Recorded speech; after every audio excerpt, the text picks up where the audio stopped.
Buenas tardes, mi nombre es Luis Rosales. Hoy voy a hablar los estatutos de Roma.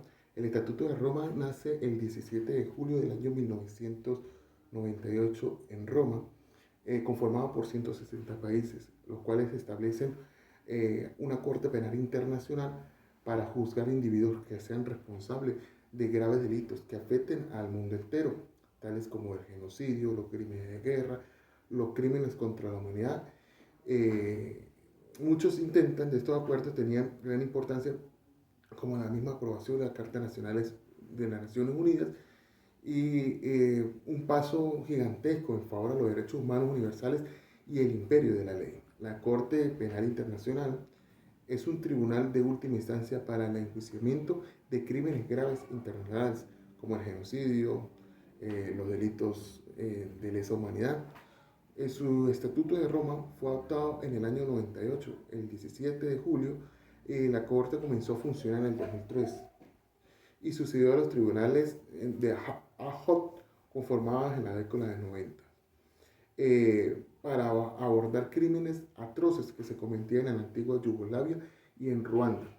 En los años 20, a 20 años de la adoptación del Estatuto Romano, la Corte Penal Internacional ha logrado adelantar significativamente en el mundo que reconozca importancia que haya justicia.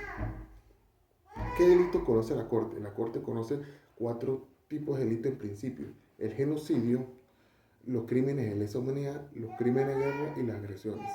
Las agresiones aún lo ha definido, pero los delitos como el genocidio son actos cometidos con la intención de destruir total o parcialmente grupos nacionales, étnicos o racial y religiosos. Crímenes de lesa humanidad, actos cometidos por parte de un ataque que generaliza o sistemáticamente contra una población civil desarmada. Y los crímenes de guerra son actos cometidos como parte de un plan de política o parte de una comisión en gran escala a tales crímenes.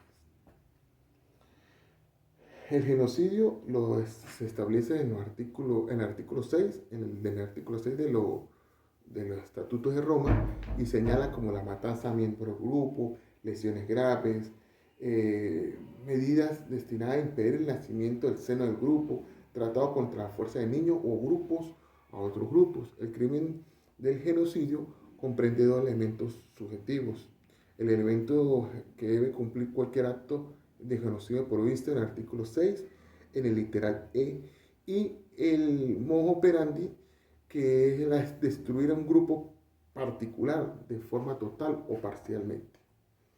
Los crímenes de lesa humanidad se establecen en el artículo 7 del Estatuto de Roma, que dice ataques contra las poblaciones civiles en territorio de poblaciones civiles, generalizados o han sido explicados por jurisprudencia como un ataque en el área geográfica grande o un ataque en área de una geográfica pequeña.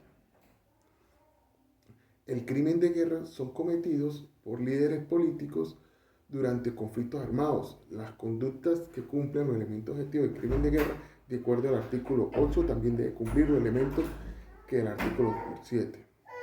El artículo 8, cuando se cometen como parte de un plan político o como parte de una comisión de gran escala a tales crímenes, como el homicidio, las mutilaciones, la toma de rehenes, los crímenes de agresión, de crimen aplican a los líderes políticos militares, no excluyen a combatientes o a soldados responsables, deben ser de personas que ocupan una posición de cual se ejercite efectivamente el control.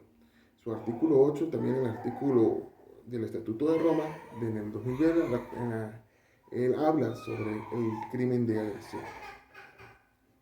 Este artículo también tiene unos requisitos. El acto de agresión debe cumplir una violación manifiesta de la Carta de Naciones Unidas, como la ONU. Para que la Corte pueda ejercer activamente la competencia sobre el crimen de agresión, debe cumplirse 2 condiciones.